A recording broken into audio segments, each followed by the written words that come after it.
देखिए, जिंदल यूनिवर्सिटी में जब हमने विजिट किया तो हमें वहाँ पर मालूम पड़ा कि बहुत सारे ऐसे गंभीर मामले हैं जो राष्ट्र सुरक्षा से जुड़े हुए हैं। और जींद का केस करने के बाद जिंदल यूनिवर्सिटी की छात्राओं ने हमारी वो न्यूज़ देखी और उस वजह से उन्होंने हमें ट्वीट कर टैग किया कि उनको भी सहायता की आवश्यकता है।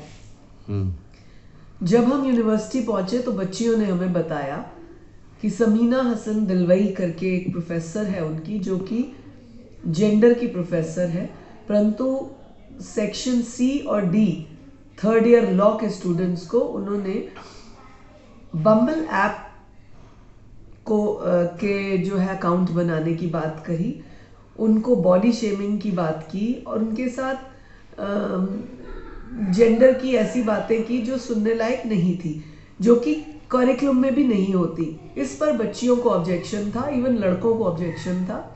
तो उन्होंने विरोध किया। 7-8 मिनट के बाद उसने ये सेशन वाइंड अप किया और दूसरे सेक्शन में जाके सेम बात स्टार्ट की। वहाँ पर भी उसका विरोध हुआ और फिर उसे वाइंड अप करना पड़ा।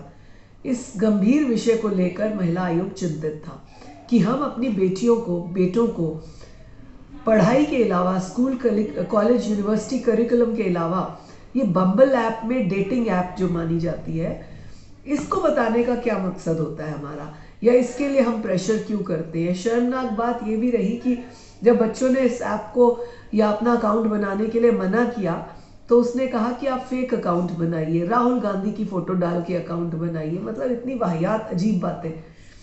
महिला आयोग इस विषय पर सीरियस था।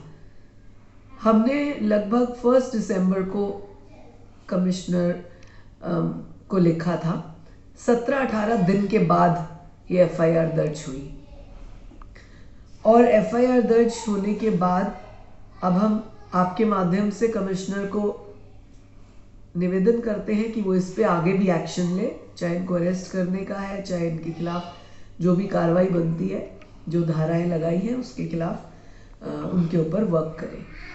तो ये भी बताया जा रहा है कि हिंदू जो बच्चे थे उनको टारगेट किया जाता था। जी, हिंदू बच्चे अगर जय श्री राम बोलते थे या राम राम जी बोलते थे तो इसे ऑब्जेक्शन थी। कुछ बच्चों ने बताया कि वो पसंद नहीं करती थी जय श्री राम बोलना। ये सीमा दिलवई को कोई राइट नहीं है, प्रोफेसर दिलवई को कोई राइट नहीं है कि वो किसी भी बच्चे की जाति के ऊपर पॉइंट करे, उनके धर्म के ऊपर पॉइंट करे, उनके बॉडी के ऊपर पॉइंट करे। ये समीना दिलवई का कोई राइट नहीं बनता। इसमें उसने ऐप के माध्यम से बच्चों की प्रिवेसी भी लीक करी है, जिसमें 2 बच्चों ने हमें specifically on video audio record बताया है कि जब उन्होंने ऐप खोली तो उसमें उनकी प्रिवेसी लीक हुई। तो ये गैर कानूनी काम, इस तरह के काम जो यूनिवर्सिटीज़ में करे जाने शोभा नहीं देते, इसके खिलाफ महिला आयोग ने एक्शन लिया। अब गिरफ्तारी को लेकर महिला आयोग कितनी संजीदा है? हमने कमिश्नर को एफआईआर दर्ज करने पर धन्यवाद किया है और कहा है कि इसके आगे के जो स्टेप्स बनते हैं उनको तुरंत उस पर कार्रवाई की जाए। एज ए महिला आयोग की चेयरपर्सन क्या मानती हैं, शिक्षण संस्थानों में इस तरह की वारदातें होना या इस तरह का जो बिहेव होना कितना चिंताजनक है? देखिए, ये कोई मामूली बात नहीं है। इसके अतिरिक्त भी हमें इस यूनिवर्सिटी की कुछ शिकायतें आई जो हमने डीजी को लिख कर दी हैं। जैसे दिल्ली के एक प्रोफेसर जो यहाँ आए थे लेक्चर देने, अचिन विनायक, उन्होंने यहाँ पर मानव बम की बातें की, फिलिस्तीन और हमास की बातें की, इंडियन आर्मी को शेम करने की बातें की। उसके ऊपर भी हमने लिखित दिया हुआ है। हालांकि वो हमारा उसमें नहीं आता महिला आयोग में, परंतु चिंता करने वाली बात है, राष्ट्र सुरक्षा की बात है और बच्चों के बताई बातें हैं, इसलिए हमने उसके ऊपर भी कार्रवाई करने की बात की है।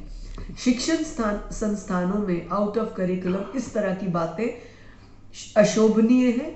यहाँ से ये पता लगता है कि कुछ पर्टिकुलर लोग हमारे देश को कमज़ोर करना चाहते हैं, हमारी युवा पीढ़ी को जो है कमज़ोर बनाना चाहते हैं, जो कि हम नहीं बनने देंगे।